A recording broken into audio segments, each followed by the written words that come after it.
Hello and welcome to Reimagining Cyber. My name is Ben, and today we're talking about Cl0p, a ransomware and extortion group that's been around for years and was behind one of the largest mass exploitation campaigns we've ever seen with MOVEit. Now they're back, this time exploiting PTC Windchill and Flex PLM, with dozens of organisations appearing on their victim list. With me to talk about this is our resident cybersecurity expert, Tyler Moffat. Tyler, how are you doing? Doing well. Thanks for having me on. Glad to talk about this topic. Now, you've followed Cl0p for a long time. What has happened this time? Yeah, so Cl0p's been around for a little while. The MOVEit attack was very big a couple years ago. They were part of our nastiest malware. We do a nastiest malware every Halloween, and yeah, this might be a reason why they could be a contender this year as well. But basically, they've become extremely good at what they're doing, and so their tactic here, and so it's a little different, I guess, than most ransomware groups out there. But instead of breaking into organizations individually, they are hunting for vulnerabilities in software. Specifically, they like to go after enterprise software, right? That's the enterprise software specifically used by a whole bunch of organizations that can be exploited as a common point. They're really big going after sort of the supply chain type of attack, where if you can compromise a software and then pivot downstream into the customers and then deploy the ransomware through that method, that's essentially their jam, their bread and butter, if you will. And so the software here we're talking about today is PTC Windchill and Flex PLM. It's product lifecycle management software. So I think engineering, product development, PMMs, manufacturing designs, documentation, all that sort of stuff. And depending on how an organization uses it, there's obviously going to be some very valuable stuff in there. Likely intellectual property can live there, right? And so one of the vulnerabilities involved CVE 2026-12-56-9. It's a critical remote code execution vulnerability. It rolls off the tongue, doesn't it? Yeah. Well, I mean, almost all the time when we reference CVE, it's like a level 10, and you hear critical remote code execution is game over. That's the worst thing you want to hear. That's the stuff that demands patching, right? It's code can be exploited remotely without authentication or user interaction, and CISA added it to their known exploited vulnerabilities as soon as this active exploitation was confirmed. So this is how we sort of know about it, if that makes sense. And now Cl0p has used this CVE they've claimed data theft from roughly 50 organizations, and some of these guys are very large companies, okay? And so we do need to be careful with the victim claims, if that makes sense, from the Cl0p side, because ransomware group putting a company on its leak site isn't exactly full-on confirmed independent investigation of exactly what happened and that they got them. Some named organizations have acknowledged investigations while disputing portions of Cl0p's claims. A lot of this time, there's no real way to definitively know they were, unless you see on the leak site information that's very clearly PII of either the employees or the customers, right? But the broader exploitation, like the exploit and the campaign, absolutely real. And a lot of the times, of course, companies want to be ambiguous and sort of downplay how much has been hit. But there's usually, where there's smoke, there's usually fire. Okay. Now, it's worth noting that this isn't necessarily a traditional ransomware attack where they're encrypting thousands of computers. Right, yeah. While they love to pivot downstream and use these vulnerability flaws in software that enterprise companies use, we've seen some changes in ransomware, I should say. So if Cl0p gets into a system containing valuable corporate information and can steal it, right, exfiltrate it, they may have everything they need as far as the leverage. They may not need a noisy payload. They can go directly into the extortion part, right? And we know that all major ransomware campaigns now, at least for the past few years, have been doing the double extortion, where they steal the data, exfiltrate, have that as leverage for paying the ransom before they drop the noisy encrypting payloads. But we've also seen some ransomware group outs there that They don't even see the need for an encrypting payload. It's basically optional at this point. And there are some groups out there like Dark Angels who specifically target massive enterprises because they want 9-figure ransoms. They don't even bother with it at all. They know that the data exfiltration and the data they will get by stealing has basically all of the leverage that they would need to force a payment, right? For an operation like this, built around exploring large numbers of organizations and exploiting them quickly, and this is their backdoor in through supply chain. It does make sense, right? Get in, steal what you need, get out, and then monetize through extortion, and that's what you do. Now, as we mentioned at the top of the episode, Cl0p are not a new kid on the block. They've done this kind of thing before. Talk us through, give us a few more details of what they've done in the past then. Yeah, I did mention they were on previous nastiest malware, and so that was with the MOVEit or MOVEit attack, and that made a lot of money. I think that was the first ransomware campaign to hit $100 million in money just off that one attack. Okay, this is basically their specialty, is that sort of supply chain attack on software used by big companies. Okay, and this was I think end of 2023. They exploited a 0-day vulnerability in the MOVEit transfer, which was widely used for moving sensitive files, right? File sharing, right? And instead of attacking each organization independently, they exploited the same vulnerability across vulnerable MOVEit servers. And so that campaign ultimately affected thousands of organizations. And this wasn't their first attempt at this tactic really either. We've seen the same general strategy with Acelion, Go Anywhere, Clio, and I think even later Oracle like Business Suite.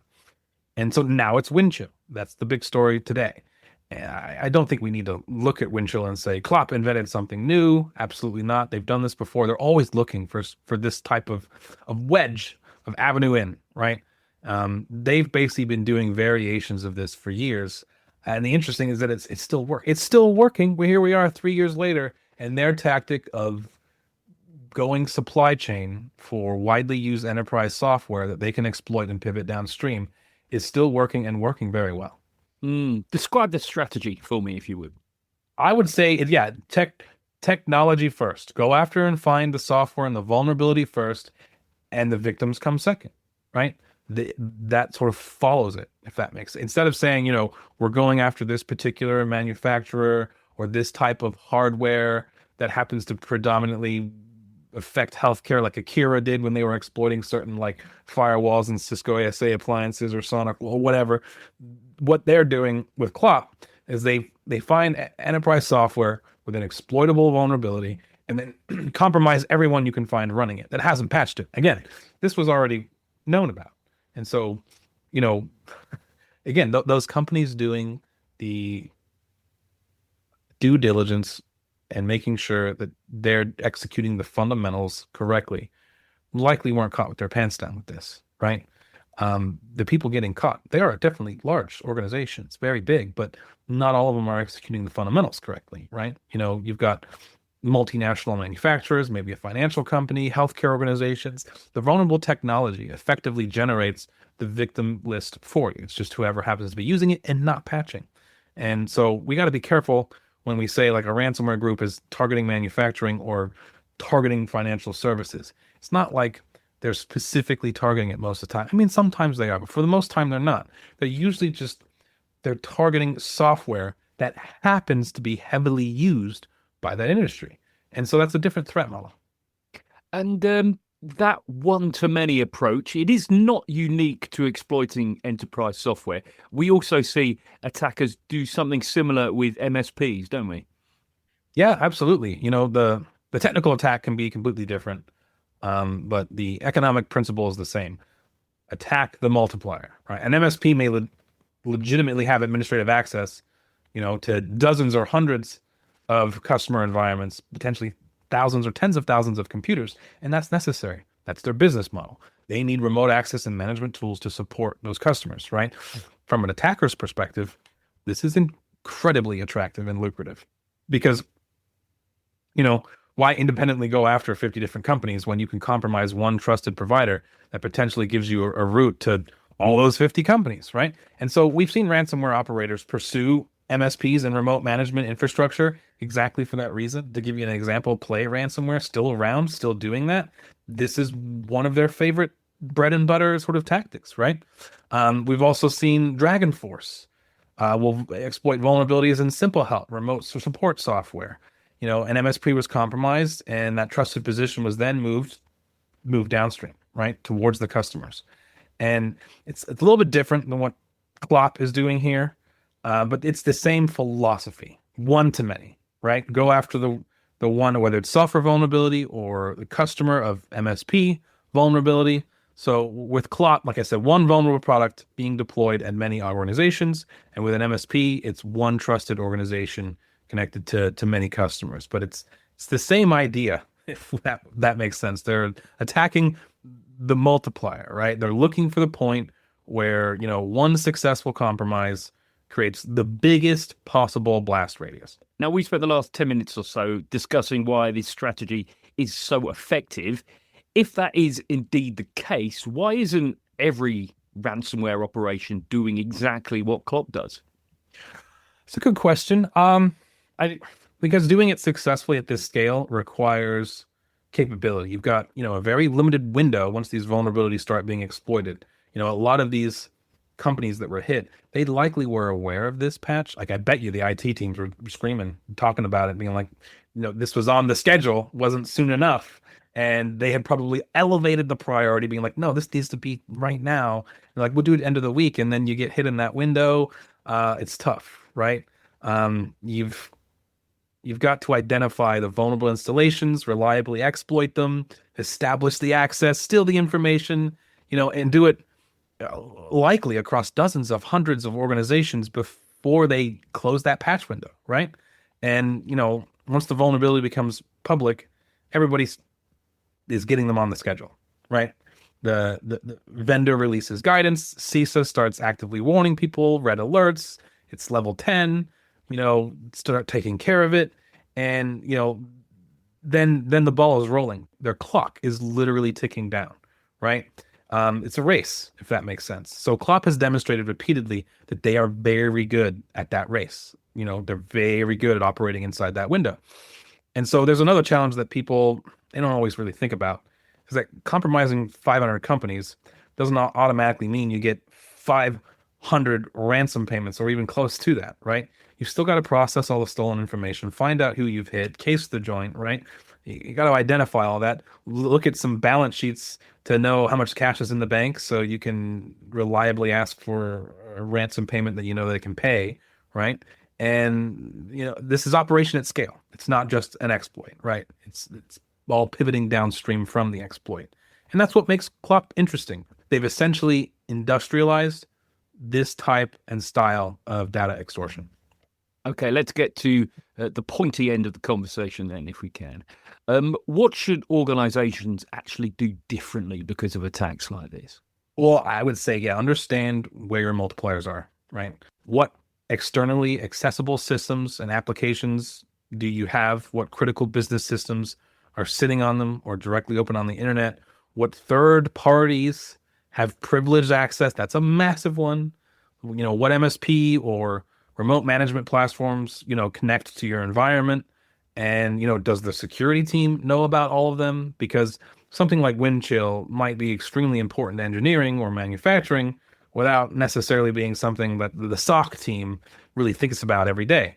And so that second lesson is prioritization. If you're running an internet-facing product with a vulnerability that's confirmed to be actively exploited, that's entirely different than having another high-severity vulnerability sitting somewhere internally, right? You've got to prioritize what you've got. And so this is why CISA's known exploited vulnerability catalog becomes extremely useful and should be monitored hourly. And you should be aware of anything that comes out there. And if you have anything that matches that, you should be patching, right?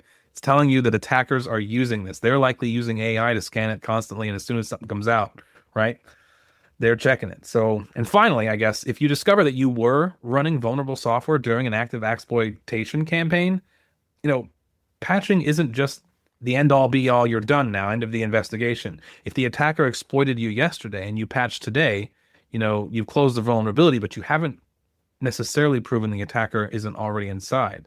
And so, PTC has released indicators associated with these attacks, including web shell activity. So now you need to determine whether exploitation actually occurred and there's potentially like a foothold or something inside creating a persistence, because that's the difference between vulnerability management and incident response. And those are two different things, and you've got to have both on your radar. Okay, Tyler, let's draw things to a close now if we can. If listeners remember one thing from this attack, what should it be? Yeah, look for the multiplier. Cl0p has basically spent years showing us what happens when attackers find one piece of widely popular enterprise software that can lead them to hundreds or even thousands of organizations. Other attackers look for the same leverage through MSPs or RMM platforms or trusted third parties, the supply chain attack sort of thing. So when you're assessing risk, don't ask what happens if this system gets compromised. What you should ask is, if this system gets compromised, what else does the attacker get? Because that's increasingly how the attackers themselves are looking at it. Tyler, thank you so much. Thanks for having me on. I appreciate it, Ben. Well, that's it for this episode of Reimagining Cyber. Cl0p may be an old name, it may be a familiar tactic, but the Windchill campaign shows why one-to-many attacks remain such a powerful model for cyber criminals. Thanks for listening, and we'll be back next Wednesday. Goodbye.